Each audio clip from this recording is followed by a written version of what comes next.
Brought to you by JK super cement. जब बात हो मजबूती की, कुछ और चुनना रॉन्ग है, क्योंकि सुपर ही स्ट्रॉन्ग है।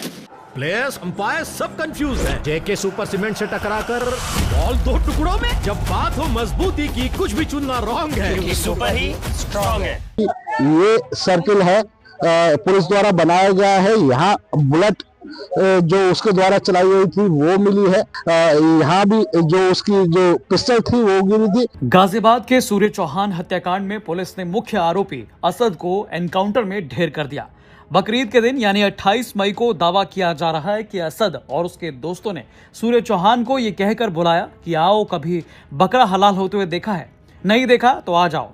लेकिन जैसे ही सूर्य पहुंचा, उसे घेर कर असद और उसके साथियों ने चाकुओं से कई वार किए। इस जानलेवा हमले के बाद सूर्य चौहान की मौत हो गई। हालांकि तभी से मुख्य आरोपी असद फरार चल रहा था, लेकिन 31 मई की सुबह होने से पहले ही पुलिस ने असद को ढेर कर दिया। गाजियाबाद के खोड़ा में सूर्य हत्याकांड का आरोपी असद पुलिस मुठभेड़ में मारा गया है। इस समय हम मौके पर मौजूद हैं और यही वो घटना स्थल है। वसुंधरा इलाका है ये, जहां ये मुठभेड़ हुई है। बताया जा रहा है असद मौके से जो घटना को अंजाम देने के बाद फरार होने की फिराक में था। पुलिस लगातार उसके लिए कॉम्बिंग चलाए हुए थी। 50,000 का इनाम भी पुलिस द्वारा उसके ऊपर घोषित किया गया था। असद फरार होने की कोशिश कर रहा था। पुलिस द्वारा घेराबंदी की गई, जिसके बाद असद द्वारा पुलिस पर फायरिंग की गई। जवाबी फायरिंग में असद की को गोली लगी है, जिसे अस्पताल ले जाया गया है और उसकी मौत हो गई है। लगातार घटना के बाद से जो परिवार है मांग कर रहा था कि उन्हें इंसाफ दिया जाए, सख्त एक्शन जो हत्या करने वाले हैं उनके खिलाफ लिया जाए। और जो योगी सरकार से भी लगातार परिवार द्वारा गुहार की जा रही थी कि जो एक्शन योगी सरकार द्वारा सख्ती अपराधियों के खिलाफ दिखाई जाती है वो दिखाई जाए। एनकाउंटर की मांग थी, साथ में बुलडोजर एक्शन की मांग थी। हालांकि बीती रात जब मुठभेड़ हुई है, असद मारा गया है और जो परिवार की एक जो मुठभेड़ की मांग थी वो पूरी हुई है। इस समय हम घटनास्थल पर मौजूद हैं और ये तस्वीरों के जरिए आपको दिखा दूं कि ये सर्किल है पुलिस द्वारा बनाया गया है। यहाँ बुलेट जो उसके द्वारा चलाई गई थी वो मिली है।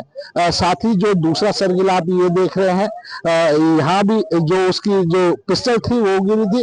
और ये जो पास में जो सर्किल है वहां उसकी जो मोटरसाइकिल है, जब वो फरार होने की कोशिश कर रहा था, वो गिरी थी। ये जो जगह है वो पुलिस द्वारा चिन्हित की गई है। जो घेरे सर्किल है पुलिस द्वारा बनाए गए हैं। खोड़ा में ईद के दिन बताया जा रहा है कि सूर्या को पहले उसके जो साथी हैं उनके द्वारा बुलाया गया और चाकुओं से कई बार कर उसे मौत के घाट उतार दिया गया। घटना से जुड़ा जो एक वीडियो फुटेज है वो भी सामने आया था, वो सोशल मीडिया पर वायरल हुआ था, जिसमें कुछ लड़के सूर्या को पकड़े हुए नजर आ रहे थे। उसके बाद से लगातार हिंदू संगठनों में उबाल था। लगातार मांग की जा रही थी जो असद है और जो हत्या करने वाले लोग हैं उनके खिलाफ सख्त एक्शन लिया जाए। पुलिस द्वारा इस मामले में 3 जो हत्या आरोपी हैं कल ही गिरफ्तार कर लिए गए थे। असद पर 50,000 रुपए का जो इनाम है वो घोषित किया गया था, जिसके वास्ते लगातार पुलिस उसकी जो तलाश है वो कर रही थी।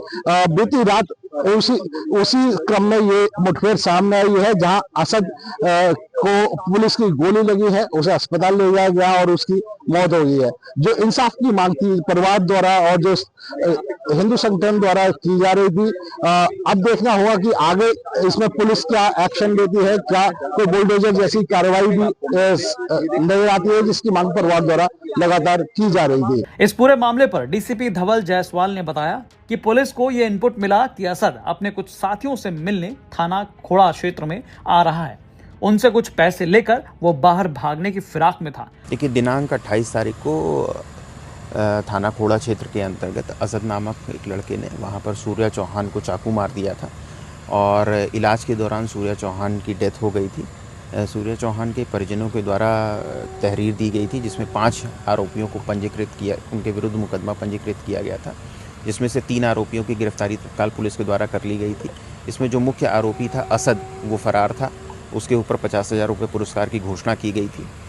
आज पुलिस को ये सूचना प्राप्त हुई थी कि असद अपने कुछ साथियों से मिलने जा रहा है और उनसे पैसे लेकर के वो बाहर कहीं भागने की फिराक में है। तत्काल इस सूचना के आधार पर एसीपी इंदिरापुरम के नेतृत्व में थाना खोड़ा और थाना इंदिरापुरम की टीम लगातार यहाँ पे कॉम्बिंग कर रही थी और बैरिकेड लगाकर चेकिंग का भी अभियान चलाया गया था। तो उसी समय जब असद अपने एक साथी के साथ बाइक से आता हुआ दिखाई देता है तो पुलिस टीम उसे रोकने का प्रयास करती है और उसे चेतावनी देती है, लेकिन असद के द्वारा पुलिस टीम पर फायरिंग की जाती है। प्रत्युत्तर में प्रतिरक्षा में पुलिस टीम के द्वारा भी जवाबी फायरिंग की जाती है, जिसमें असद को गोली लगती है। तत्काल असद को चिकित्सा हेतु इलाज हेतु नज़दीकी हॉस्पिटल भेजा जाता है। इस पूरे एक्सचेंज ऑफ फायर में हमारा एक कांस्टेबल है थाना खोड़ा का, वो भी घायल होता है, उसको भी पुलिस द्वारा तत्काल अस्पताल भेजा जाता है। इस पूरे घटनाक्रम में जो असद का एक साथी था वो भागने में कामयाब होता है और घटनास्थल से असद की जो बाइक है वो बरामद हुई है और एक कंट्रीमेट पिस्टल भी बरामद हुआ है। इस पूरे घटनाक्रम में आगे की जो भी अग्रिम विधिक कार्रवाई है वो पुलिस के द्वारा की जा रही है। सर, विवाद किस वजह से हुआ था, किस वजह से चाकू मारा गया? देखिए, प्रारंभिक जांच में जो तथ्य सामने आया था कि बाइक चलाने को लेकर इनके बीच में कुछ दिन पूर्व में विवाद की स्थिति बनी थी। 28 तारीख को जब ये लोग साथ में इकट्ठा हुए तो वो विवाद की स्थिति बढ़ गई थी और इसी में आवेश में आकर के असद के द्वारा चाकू से हमला किया गया था। गाजियाबाद से मयंक गौड़ की रिपोर्ट, यूपी तक। जब कुंभ से हम निकले, इतना विरोध, फिर मुझे समझाया गया कि अरे कुंभ की चीजें कुंभ के बाद खत्म हो जाती हैं, जो विरोध है, जो बात है वो कुंभ के बाद खत्म हो जाता है। और मैंने भी ये सोचा कि हाँ, फिर सब अपनी लाइफ में बिजी, अपने काम धंधे में बिजी, कहाँ किसी को इतना टाइम है कि ये बार बार मेरा विरोध करने बैठेंगे। लेकिन कुंभ निकलने के बाद मेरा नाम, आपको पता है क्या हो गया था? क्या? कॉन्ट्रोवर्शियल हर्षा। कॉन्ट्रोवर्शियल हर्षा? हाँ, जबकि अगर मैं इस चेयर पे बैठी हूँ, आपने बोला है, मैं बैठ गई, आपका ये वीडियो वायरल हो जाए, आप कुछ भी उसमें टैगलाइन डाल दे, तो इसमें मेरी कोई गलती नहीं है। मैं अगर शाही रथ पे बैठी थी और मैं अगर भगवा पहन के बैठी थी तो मैं हर चीज अपने गुरु आज्ञा से बैठी हुई थी। जो पहना था, जहां बैठी थी, हर चीज गुरु आज्ञा से थी। तो मैं कैसे गलत हुई? ना मैंने किसी का अपमान किया, ना मैंने किसी का विरोध किया, ना किसी के साथ बदतमीजी की, ना अपनी मर्यादाएं पार की। तो मैं कैसे गलत होगी? और अगर मेरे गलत ना होने के बाद किसी को मेरा विरोध करना है तो हर व्यक्ति अपने जीवन में स्वतंत्र है। अब महाकुंभ से निकलने के बाद मैं जहां भी जाती, जिससे भी मिलती, या कुछ साधु संतों से, क्योंकि विरोध इतना हो गया तो मुझे यह था कि मुझे धर्म के ही रास्ते में चलना है। अब धर्म के रास्ते में अगर मुझे चलना है तो मुझे साधु संतों का सानिध्य चाहिए, उनका मार्गदर्शन चाहिए। उन्होंने मिलने से मना कर दिया कि नहीं, उनसे नहीं मिलना है, उनके साथ बहुत कॉन्ट्रोवर्सी हुई है, बहुत विरोध हुए हैं, नहीं मिलना है। अरे उस लड़की की क्या गलती थी? उस लड़की ने किसके साथ गलत किया? उसके साथ गलत हो रहे। इस वक्त अगर आप लोग साथ में नहीं होंगे तो कौन साथ में होगा? तो मुझे अंदर या महाकुंभ से लेके इस माघ मेला, पूरा 1 साल, 365 दिन में से 300 रातें मैंने रो के गुजारी है।